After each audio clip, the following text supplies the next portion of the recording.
నమస్కారం రైతు సోదరులకు శుభోదయం నీలతల్లి కార్యక్రమానికి స్వాగతం। ఈ శుభోదయం వేళ రైతుల ఆశలు చిగురించేలా వారు ఆర్థిక ప్రగతిని సాధించేలా అభ్యుదయ రైతుల అనుభవాలతో పాటు సాగుదారుల విజయగాథలను మీకు అందించే ప్రయత్నం చేస్తోంది మీ నీలతల్లి। ఇవాల్టి కార్యక్రమంలో ద్రాక్ష సాగు విధానంతో పాటు రాజేంద్రనగర్ అగ్రికల్చర్ యూనివర్సిటీ పరిధిలో ఏర్పాటు చేసిన గ్రేప్ ఫెస్టివల్ పై నీలతల్లి ప్రత్యేక కథనం।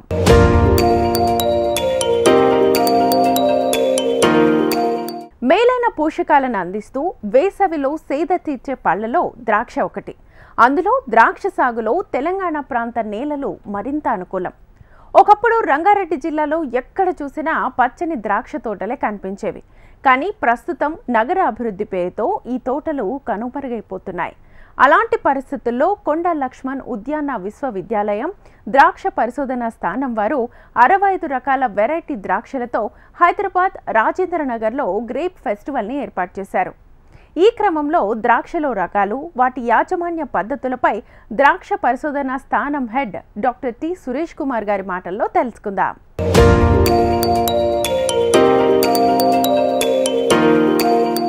డాక్టర్ టి సురేష్ కుమార్ అండి, ఇక్కడ ప్రధాన శాస్త్రవేత్త మరియు హెడ్గా పనిచేస్తున్నాను ద్రాక్ష పరిశోధన స్థానంలో। ఈ రీసెర్చ్ స్టేషన్ అనేది 1970లో స్టార్ట్ చేయడం జరిగిందండి। ఇక్కడ మనకు దాదాపు 65 రకాలు మేము సాగు చేస్తున్నాము। వివిధ రకాల ద్రాక్షకు సంబంధించిన వెరైటీస్ ఇక్కడ ఉన్నాయి। ఈ ద్రాక్ష పరిశోధనలు అంటే ముఖ్యంగా మేము ఏ వెరైటీ అయితే ఇక్కడ మనకు తెలంగాణ రాష్ట్రానికి సూటబుల్ అవుతుందో ఆ విషయంలో అన్నీ అంటే న్యూట్రియంట్స్ మీద కానీ లేదంటే రకాల మీద కానీ రూట్ స్టాక్స్ అంటే వేరుమూలముకు సంబంధించిన వెరైటీల మీద కానీ లేదంటే పోషకాల విషయం నీటి యాజమాన్యం విషయం మరియు తెగుళ్ళ విషయానికి ప్లాంట్ ప్రొటెక్షన్కి సంబంధించిన అన్ని రకాల ఎక్స్పెరిమెంట్స్ చేస్తున్నామండి।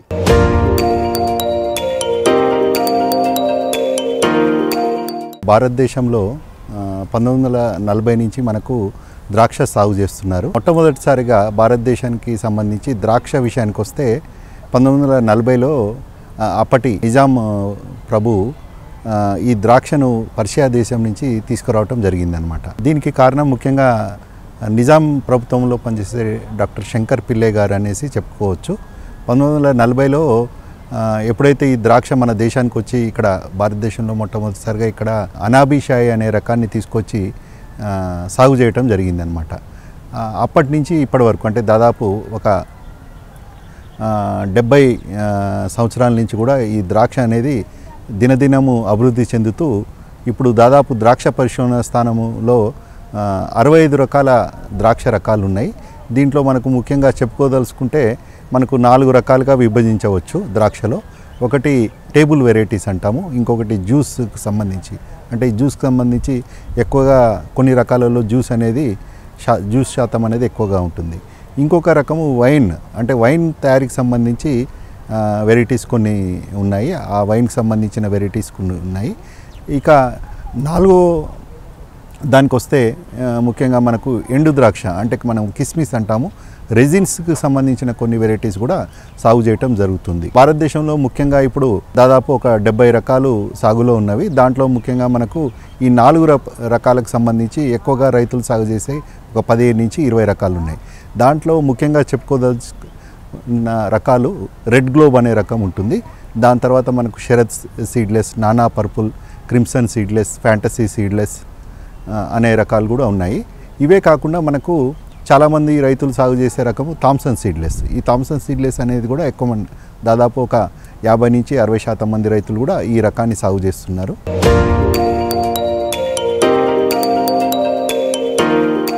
ఆయా ప్రాంతాలు స్థానిక వాతావరణ పరిస్థితులకు అనుగుణంగా పంటల సాగులో మార్పు ఉంటుంది।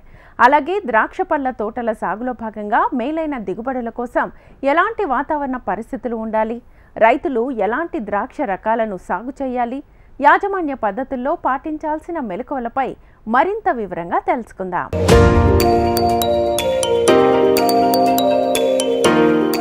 ద్రాక్ష విషయానికి వస్తే భారతదేశంలో ముఖ్యంగా మనకు 3 రాష్ట్రాలుగా చెప్పుకోవచ్చు। ఉమ్మడి ఆంధ్రప్రదేశ్లో తెలంగాణ రాష్ట్రము రంగారెడ్డి జిల్లా మరియు మహారాష్ట్రకు సంబంధించి పూణే, సోలాపూర్, నాసిక్ పరిసర ప్రాంతాలలో సాగు అవుతున్నది. ఇక కర్ణాటక విషయానికి వస్తే విజయపుర అంటే బీజాపూర్ జిల్లాలో ఎక్కువగా సాగులో ఉన్నది. తెలంగాణలో ఉన్న రంగారెడ్డి విషయానికి వస్తే ముఖ్యంగా గ్రేప్స్ అంటే మనకు ఈ గ్రేప్స్ అనేది మనకు ప్రూనింగ్ 2 సార్లు చేస్తాము. ఒకసారి ఏప్రిల్లో, మరొకసారి మనకు అక్టోబర్లో చేస్తాము. ఈ అక్టోబర్ ప్రూనింగ్ తర్వాత మనకు ముఖ్యంగా పూత రావటం అనేది జరుగుతుంది. ఈ అక్టోబర్ నుంచి మనకు ఈ ద్రాక్ష వచ్చే సమయం అంటే మనకు ఫిబ్రవరిలో కోతకు వస్తుంది.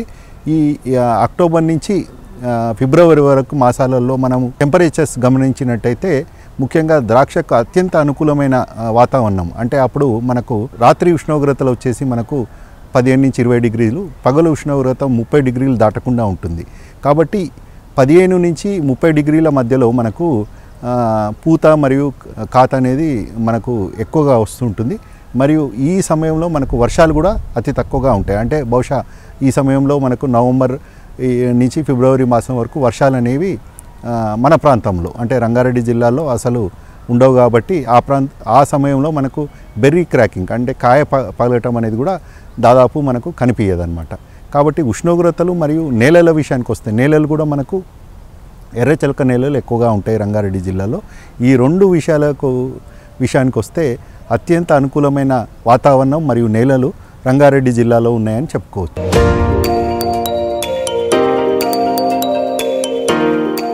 నేలల విషయానికి వస్తే ఎర్రచలక భూములు అంటే నీరు ఇంకిపోయే నేలలు మరియు pH అంటే నేలలో ఉండే ఈ pH అనేది మనకు న్యూట్రల్ సాయిల్స్ అంటే మనకు 7 నుంచి 8 వరకు ఆల్కలైన్ సాయిల్స్ కూడా ఈ సాగుకు అనుకూలము.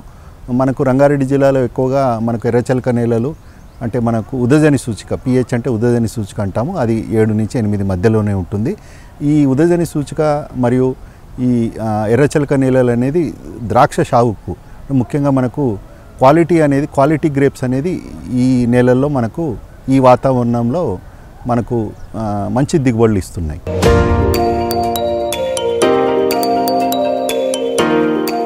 ద్రాక్షలో నేను ముందే చెప్పినట్టు ఒక 4 రకాలకు సంబంధించి ఉంటాయి. మనకు రంగారెడ్డి జిల్లాలో ఎక్కువగా సాగు చేస్తున్న రకాలు మనకు థామ్సన్ సీడ్లెస్ మరియు థామ్సన్ సీడ్లెస్లో మనకు వాటి క్లోన్స్ అని అంటాము. థామ్సన్ సీడ్లెస్ నుంచి వచ్చిన రకాలు దాంట్లో మానిక్ చెమన్ అనేసి ఇంకా మనకు fantasy seedless, flame seedless, red globe అనే రకాలు దాదాపు ఈ 4 రకాలు ఎక్కువగా సాగు చేస్తున్నారు. మరియు ఈ 4 రకాలకు కూడా మార్కెట్లో మంచి డిమాండ్ అంటే కలర్డ్ వెరైటీస్గా చెప్పుకోవచ్చు మరియు రెజిన్ వెరైటీస్గా అంటే మనకు 2 రకాలకు కూడా ఈ రకాలు ఉపయోగపడతాయి. ద్రాక్ష పంట సాగులో చీడపీడల విషయంలో ప్రత్యేక జాగ్రత్తలు తీసుకోవాల్సి ఉంటుంది. ఇందుకోసం ముందస్తుగానే పంటలో మార్పులను గమనించాలని శాస్త్రవేత్తలు చెబుతున్నారు. వీటితో పాటు మొక్కకు కావాల్సిన సరైన పోషణ అందిస్తే రైతుకు మంచి దిగుబడితో పాటు ద్రాక్ష పండ్ల రుచి బాగుంటుందని సూచిస్తున్నారు.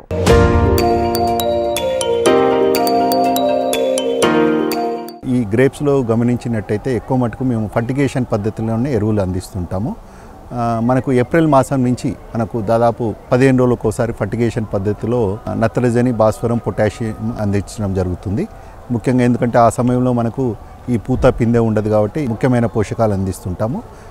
మరియు మైక్రోన్యూట్రియంట్ మిక్చర్ కూడా మనకు నెలకు ఒకసారి లేదంటే 45 రోజులకు ఒకసారి మైక్రోన్యూట్రియంట్ మిక్చర్ ఫార్ములా 4 అంటాము. అది కూడా మనం పిచికారీ చేస్తుంటాము.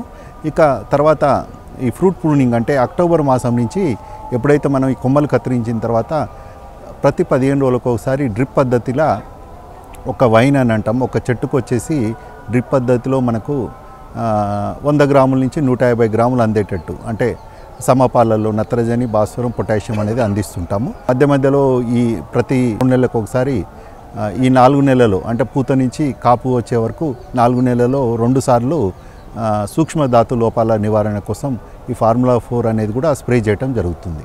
ముఖ్యంగా మనకు ద్రాక్షని గమనించినట్టయితే తెగుళ్ళ ఉధృతి అనేది ఎక్కువగా ఉంటుంది. ముఖ్యంగా మనకు ఈ వాతావరణము చలి ప్రాంతము అంటే చలి ఎక్కువగా ఉంటుంది పూత నుంచి మనకు కాపు వచ్చే వరకు.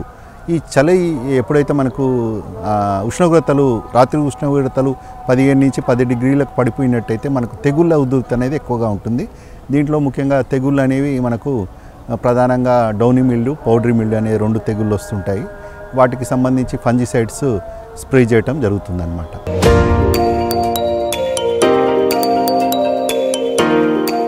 ద్రాక్షలో నీటి విషయానికి వస్తే మనకు ఈ ఏప్రిల్లో ఎప్పుడైతే ప్రూనింగ్ మనము చేస్తామో దాని తర్వాత మనం ఫర్టిగేషన్ పద్ధతిలో మనం ఎరువులు ఇస్తుంటాం కాబట్టి ప్రతి చెట్టుకు అంటే అప్పుడు ఏప్రిల్ మాసం అంటే ఎండలు అధికంగా ఉండటం వల్ల ప్రతి వైన అంటే ఒక 5 నుంచి 5 సంవత్సరాల పైబడిన చెట్టుకి 25 నుంచి 30 లీటర్ల నీటిని మనకు రోజు విడిచి రోజు మేము డ్రిప్ ద్వారా ఇస్తుంటాము. తర్వాత ఇక వర్షాకాలంలో వర్షాలు అంటే పడేటప్పుడు అప్పుడు అంతగా మనకు ఈ నీటి వినియోగం అనేది చాలా తక్కువగా ఉంటుంది. అప్పుడు వర్షాలు పడేటప్పుడు ఇవ్వకుండా ఎప్పుడైతే వర్షాలు లేవో అప్పుడు వర్షాకాలంలో నెలకొకసారి కానీ 2 సార్లు కానీ ఇవ్వటం జరుగుతుంది. ఒకసారి మళ్ళీ అక్టోబర్ ప్రూనింగ్ తర్వాత అప్పటి నుంచి నీటి తళ్ళు అనేది సమంగా ఇవ్వటం జరుగుతుంది. అంటే మనకు రోజు ఇడ్సి రోజు కానీ లేదంటే ప్రతి 3 రోజులకు ఒకసారి ఒక చెట్టుకు వచ్చేసి దాదాపు 20 నుంచి 25 లీటర్లు అప్పటి నుంచి ఈ ఫ్రూట్ హార్వెస్టింగ్ వరకు కాయ ఎదుగుదల కోసం మేము డ్రిప్ ద్వారా నీళ్లు అందిస్తుంటాం.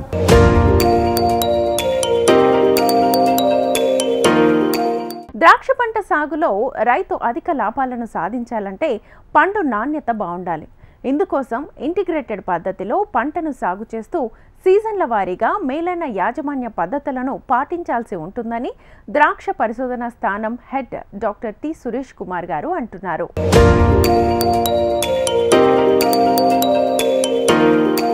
ఎరువుల విషయానికి వస్తే మాత్రము ఈ సూక్ష్మధాతు లోపాలని మనకు కనిపిస్తుంటాయి. లేదంటే బోరాన్ లోపం వల్ల కానీ లేదంటే నీటి తళ్ళు సమంగా లేకపోయినట్టయితే బెర్రీ క్రాకింగ్ అనేది కూడా మనకు ఉంటుంది.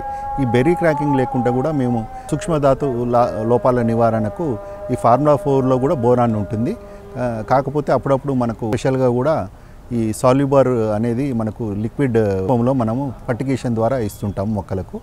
ముఖ్యంగా ఈ సూక్ష్మధాతు లోపాలు లేకుండా మరియు సమంగా నీటి తళ్ళు ఇవ్వటం వల్ల మనకు క్వాలిటీ గ్రేప్స్ అనేది మనకు ముఖ్యంగా ఈ టెంపరేచర్స్లో మనకు రంగారెడ్డి జిల్లా వాతావరణంలో మంచి దిగుబడుల విత్ క్వాలిటీ. అంటే మనకు క్వాలిటీ అంటే ఇక్కడ ద్రాక్షలో చక్కెర శాతం అంటే TSS అంటారు, టోటల్ సాల్యుబుల్ సాలిడ్స్ అనేవి దాదాపు 20 అన్ని రకాలలో 20% కంటే పైన ఉంటుంది.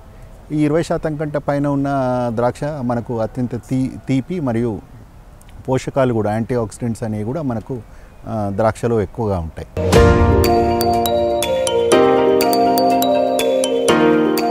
ద్రాక్ష విషయానికి వస్తే దాదాపు ఇవి మనకు గమనించినట్టయితే గుత్తులుగా కాస్తాయి. ఇవి మనము దాదాపు ఒక 120 నుంచి 140 రోజుల వ్యవధిలో ఒక్కొక్క రకానికి సంబంధించి హార్వెస్ట్ టైం అనేది చక్కెర శాతాన్ని బట్టి మనము కాయల్ని కోస్తాము. ఈ మనకు తయారైన కాయల్ని మనము 2-3 రోజులకు ఒకసారి ఆ చక్కెర శాతం అనేది గమనించుకొని అంటే ల్యాబ్లో మనము టెస్టింగ్ చేసుకొని లేదంటే ఫీల్డ్లో మనకు రిఫ్రాక్టోమీటర్ అనే ఒక పరికరం ఉంటుంది. ఆ పరికరంలో మనము ఈ చక్కెర శాతం అనేది కూడా తెలుసుకోవచ్చు.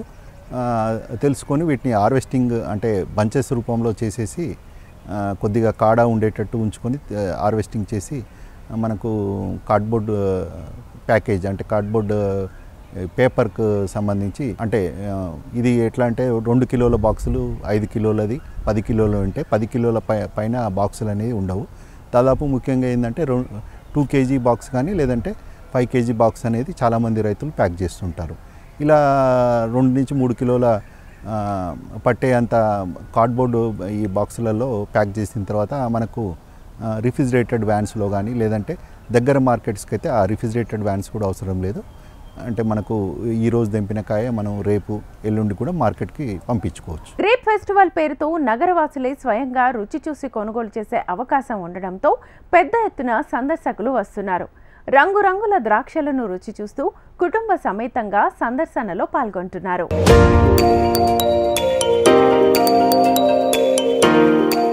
నా పేరు మాధవి. అయితే ఇక్కడ ప్రతి సంవత్సరం ఈ తోటకు వస్తూ ఉంటాము. మనం బయట ఉన్నట్లయితే మందులు చల్లడం అవన్నీ ఉంటుంది కదా, పిల్లల ఆరోగ్యానికి ఇబ్బంది అవుతుందని చెప్పి ఇక్కడ సహజంగా పండిస్తారు కాబట్టి ఇక్కడ వచ్చి తీసుకోవడం ఇష్టపడతాం. 62 రకాలు ఇక్కడ ఉంటాయి అన్నమాట. ప్రతి సంవత్సరం మేము ఇక్కడ వచ్చి తీసుకొని తినడం జరుగుతూ ఉంటుంది. అలాగే ఇక్కడ చుట్టుపక్కల వాళ్ళందరూ వచ్చి తీసుకుంటూ ఉంటారు. నా పేరు స్నేహ, నేను రాజేంద్రనగర్ నుంచి వచ్చాను. సో ఎవ్రీ ఇయర్ ఇక్కడ గ్రేప్స్ మేళా జరిగితే ఇక్కడ వస్తుంటాం అనమాట. మేమే కోసుకొని స్వయంగా కొనుక్కుంటాము. ఇక్కడ అంటే న్యాచురల్గా పండిస్తారు, ఏం కెమికల్స్ లేకుండా, కాబట్టి ఇష్టపడి వస్తాం అనమాట తీసుకోవడానికి. ఇక్కడ 62 టైప్స్ ఆఫ్ డిఫరెంట్ గ్రేప్స్ ఉన్నాయి. అండ్ మేము ఇష్టంగా కోసుకునేది గ్లోబ్ అనమాట, అదొక డిఫరెంట్ టైప్. సో దాంతోపాటు ఇంకా different types of grapes taste చూసి కోసుకుంటాం అనమాట.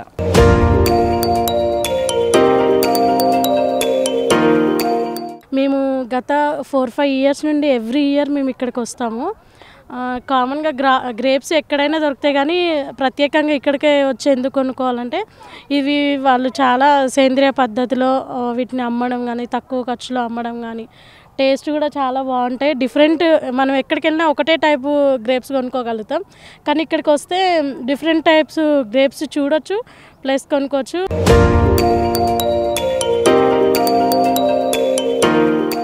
మనకు ద్రాక్షలో మనకు 2 సార్లు, అంటే ఒకసారి మనకు ఖాతా దింపిన తర్వాత, అంటే ఖాతా మనము ఫిబ్రవరి మార్చిలో దాదాపు అందరు రైతులు ఇక్కడ మనకు హార్వెస్ట్ అనేది చేస్తారు.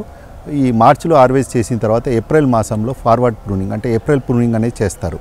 ఈ ఏప్రిల్ ప్రూనింగ్ తర్వాత మనకు ఈ ఫ్లవర్ బడ్ డిఫరెన్షియేట్ అనేది జరుగుతుంది.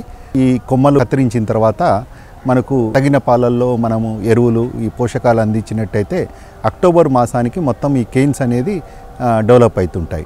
అక్టోబర్లో మరొకసారి ప్రూనింగ్, అంటే దీన్ని ఫ్రూట్ ప్రూనింగ్ అని అంటారు. ఈ ఫ్రూట్ ప్రూనింగ్ చేసినట్టయితే అక్టోబర్ ప్రూనింగ్ తర్వాత మనకు దాదాపు 15-20 రోజులలో మనకు పూత అనేది వస్తుందన్నమాట. ఈ పూత మనకు ఆ సమయంలో మంచి ఉష్ణోగ్రతలు, అంటే తక్కువ ఉష్ణోగ్రతలు ఉండటం వల్ల ఈ పూత రాలటము మరియు ఈ బెర్రీ క్రాకింగ్ అనేది కూడా ఉండదన్నమాట. కాబట్టి ఈ ప్రూనింగ్స్ తర్వాత మనకు నవంబర్ మాసంలో పూత వస్తుంది. మరియు పూత వచ్చిన తర్వాత 120 నుంచి 140 రోజులలో ఒక్కొక్క రకానికి ఒక్కొక్క పీరియడ్ ఉంటుందండి హార్వెస్ట్ వరకు. ఆ పీరియడ్స్లో మనకు హార్వెస్టింగ్ చేసుకోవటం జరుగుతుంది.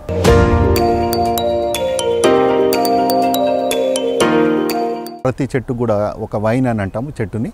ఈ వైన్కి దాదాపు 35 నుంచి 40 కిలోల దిగుబడి వస్తుంటుంది అనమాట.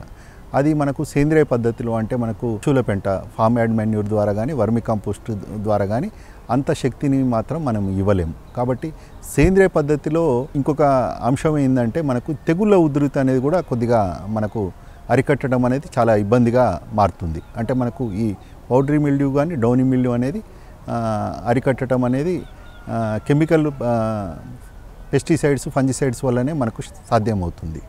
మిగతా ఈ సేంద్రియ పద్ధతిలో మనకు వీటిని నివారించడం అనేది చాలా కష్టంతో కూడుకున్న పని. కాబట్టి దీంట్లో మేము ఏంటంటే ఇంటిగ్రేటెడ్ పద్ధతిలో, అంటే అది ఇంటిగ్రేటెడ్ న్యూట్రియంట్ పద్ధతి కానీ, లేదంటే pest and disease management integrated పద్ధతిలోనే మేము వీటిని సాగు చేస్తుంటాము. అంటే ఎక్కువగా రసాయనిక ఎరువులు కానీ, లేదంటే ఈ పురుగు మందులు కానీ, అంటే ఎప్పుడు అవసరమైతే అప్పుడు వాటిని వాడి వీటి ఉత్పత్తి చేస్తాం.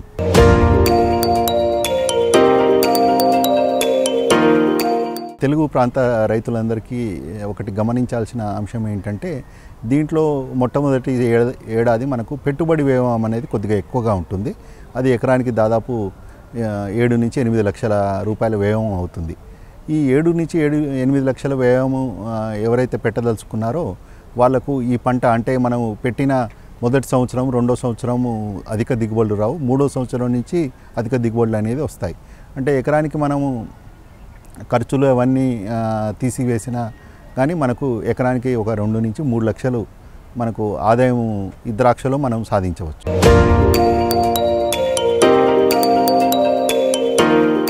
ఈరోజు ప్రసారమైన కార్యక్రమంతో పాటు సాగుదారులకు ఉపయోగపడే సేద్య సమాచారం, అభ్యుదయ రైతుల అనుభవాల కోసం హెచ్ఎం టీవీ అగ్రి యూట్యూబ్ ఛానల్ని సబ్స్క్రైబ్ చేసుకోండి. ఇది ఇవాల్టి నేల తల్లి కార్యక్రమం. నమస్తే.